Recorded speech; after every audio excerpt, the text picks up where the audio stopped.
consciously or below the surface, there's a good chance your brain picked up on these fascinating cinematic factoids, even if you perhaps needed it to be confirmed by Reddit, Twitter, or a list like this. I'm Jess from Whatculture, and here are 10 movie facts you probably already knew deep down.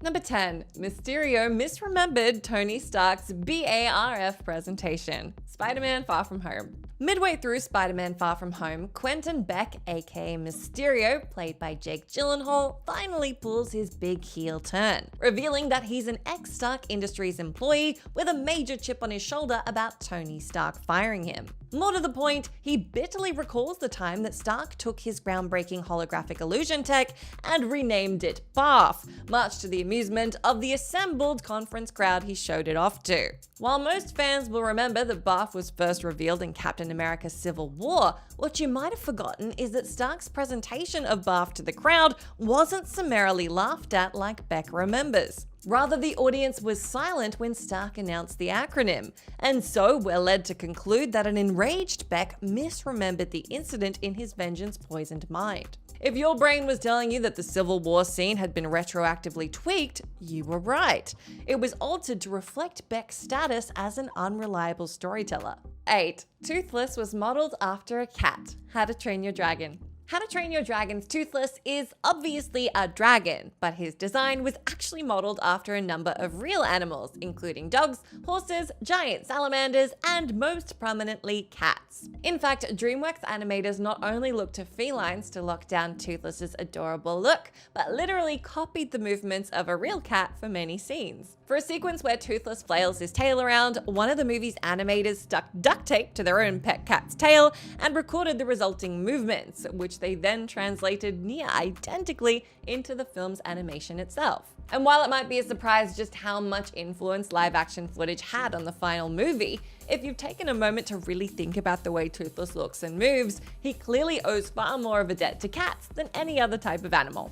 As such, it shouldn't shock anyone that Toothless has become a popular cat name in recent years, enough that there's even a popular subreddit devoted to the phenomenon. It's called Cats Named Toothless. You'll love to see it. Number 7. Vincent Vega is always on the toilet because heroin makes you constipated. Pulp Fiction. While it's not hugely uncommon to see a major character go to the bathroom during a movie, 3 times is a bit excessive. Well, in Pulp Fiction, we get to see Vincent Vega heading to the toilet on a trio of separate occasions. When he gets to Mia Wallace's apartment, in the diner, and when he breaks into Butch's apartment. In 2 of these scenes, we see Vincent sat down and dropping a leisurely juice, and there's a reason why Tarantino decided to show us this. Constipation is a major symptom of heroin abuse. It absolutely makes sense you probably knew it on some level too. The film makes it pretty clear that Vincent isn't living a particularly healthy lifestyle, in terms of both his drug use and diet. So it makes all the sense in the world that he'd be digestively compromised. And on top of that, something bad also happens every single time Vincent goes to the bathroom in the movie. Mia overdoses, the diner gets robbed, and then he gets ventilated with a machine gun by Butch. Spooky. Number 6. The interviews are with real Dust Bowl survivors. Interstellar. At the start of Christopher Nolan's Interstellar, the director establishes that Earth has become arid and inhospitable, with seemingly faux documentary footage of several elderly people discussing their experiences living through it. While audiences will probably recognize actress Ellen Bernstein among the faces, who's later revealed to be portraying Old Murph, the rest are total unknowns. The reason for that? They're not actors at all, but real-life survivors of the Great Depression, who are actually speaking about the Dust Bowl catastrophe of the 1930s. More to the point, Nolan wasn't lucky enough to film this footage himself. He borrowed it, with permission of course, from legendary documentarian Ken Burns' 2012 docuseries The Dust Bowl. The fact that none of these interviewees are remotely recognizable is probably enough to tip some viewers off that they're looking at reappropriated footage from a real-life documentary. But it's cleverly woven into the fabric of the movie regardless. Number 5. The New Yorker's buddy meets are non-actors. Elf. The first of 2 Will Ferrell-centric entries on this list now, with his 2003 holiday classic Elf. You'll surely remember the hilarious montage where Buddy first arrives in New York City and excitedly bothers the locals, who naturally don't much care for his enthusiasm. As it turns out, the sequence was filmed on the final day of shooting, with director Jon Favreau, Will Ferrell, a cameraman, and a few crew members driving around the city looking for cool locations to shoot. Rather than hire actors for buddies' interactions, they simply asked actual pedestrians if they wanted to be extras in the movie for some easy cash, and then had them shoot some improvised tomfoolery with Ferrell, and presumably got them to sign a release form at the end. Authentically capturing the sullen anonymity of New York City with actors is one thing, but anyone who spent any time in New York probably realized they were looking at actual New Yorkers getting the job done. Number 4. Michael Bay recycled footage from The Island, Transformers: Dark of the Moon. Despite most of Michael Bay's movies having a budget close to the GDP of a small country, he's evidently not adverse to cutting corners and saving costs when necessary. As such, Bay's been caught recycling footage from his previous movies a number of times. And while most of them are extremely tough to spot, like 6 Underground rehashing an exterior shot from Pain and Gain, there's one distinctive instance of cinematic recycling you probably did recognize. During Transformers: Dark of the Moon's highway chase, the shot of a car being obliterated by a Decepticon is literally lifted from Bay's 2005 film The Island, where the same very car gets taken out by debris being catapulted into the road. Bay simply took the shot and had the VFX team paint the Decepticon over the top of the debris to make it reusable in a new context. And to be totally fair to him, it fits pretty seamlessly into the sequence. And this isn't the only instance. Several other shots from The Island are slotted in throughout the scene. If you've seen The Island more than once, there's a fairly decent chance you might catch a whiff of familiarity when watching the Transformers threequel.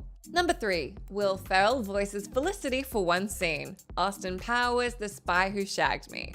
While it's no secret that Will Ferrell reprises the role of impossible-to-kill henchman Mustafa in Austin Powers' The Spy Who Shagged Me, did you notice he had a second secret voiceover part later in the movie? At the very end of the film, Dr. Evil throws the vial containing Austin Powers' mojo into the air, causing both the past and present version of Austin to desperately try to catch it. The scene plays out in dramatic slow motion, with both Austins shouting "no" in a comically deep, slowed-down drawl, while Felicity Shagwell shouts "watch out" in similarly narcotized fashion. Except, doesn't Felicity's voice sound nothing like Heather Graham's regular, normal speed speaking voice? That's because the voice wasn't Graham's at all, but Will Ferrell's, dubbed over the top for reasons that remain unclear. Once you notice it, you'll never be able to not notice it, but on some unconscious level, you probably always knew this wasn't Heather Graham's slowed down voice. Number 2. The Illuminati actors shot their parts separately. Doctor Strange in the Multiverse of Madness. Doctor Strange in the Multiverse of Madness's Illuminati sequence is unquestionably the most talked about set piece in the entire movie, where Doctor Strange is brought before the Superhero Council on Earth 838, consisting of Baron Mordo, Captain Carter, Black Bolt, Captain Marvel, Reed Richards, and Professor X. Though the scene offers up fun fan service in isolation, if your spidey sense told you that something was a little off about how the scene was shot and staged, you'd be right. As it turns out, the majority of the scene's cast members weren't actually together when it was being filmed, due to scheduling conflicts among them. They were brought in individually to shoot their parts opposite body doubles. Anson Mount confirmed this in an interview with Esquire, saying, "Patrick Stewart was actually not there. He was shooting Picard. That was a very interesting shoot because my role came up in the reshoots. As you can imagine, several of the actors were quite busy. Patrick wasn't there, Chiwetel wasn't there, Krasinski's contract wasn't even done, he wasn't there. We had actors playing those roles knowing that they were going to be either substituted for their shots or transplanting faces. I've never done anything quite like that, and I was in disbelief of how well it cut together. It's certainly an impressive technical achievement on the whole, but considering the scope of the sequence, it's not remotely surprising that it required the movie's VFX team to composite the disparate performances together. Number 1. Jane Russell wasn't supposed to fall in the pool. Gentlemen Prefer Blondes. Gentlemen Prefer Blondes' unforgettable Ain't There Anyone Here for Love sequence culminates in Dorothy Shaw getting knocked into a swimming pool by one of the scantily clad male performers who dives past her. But as it turns out, this was actually a total accident. The performer genuinely clipped Russell with his knee as he leapt over her, sending her unexpectedly tumbling into the drink. Yet director Howard Hawks liked the mistake enough that he decided to keep it in the movie regardless, opting to end the sequence with a soaking wet Russell getting hoisted out of the pool by the men and lifted up on their shoulders. And honestly, it's not that surprising at all. Russell's fall into the pool feels spontaneous, so there's a good chance you could have figured this one out for yourself. What you probably didn't know, however, is that the performer responsible for clipping Russell, bodybuilder Ed Fury, was fired from the production because he felt that his contribution to the scene earned him a co-choreography credit. The filmmakers evidently disagreed.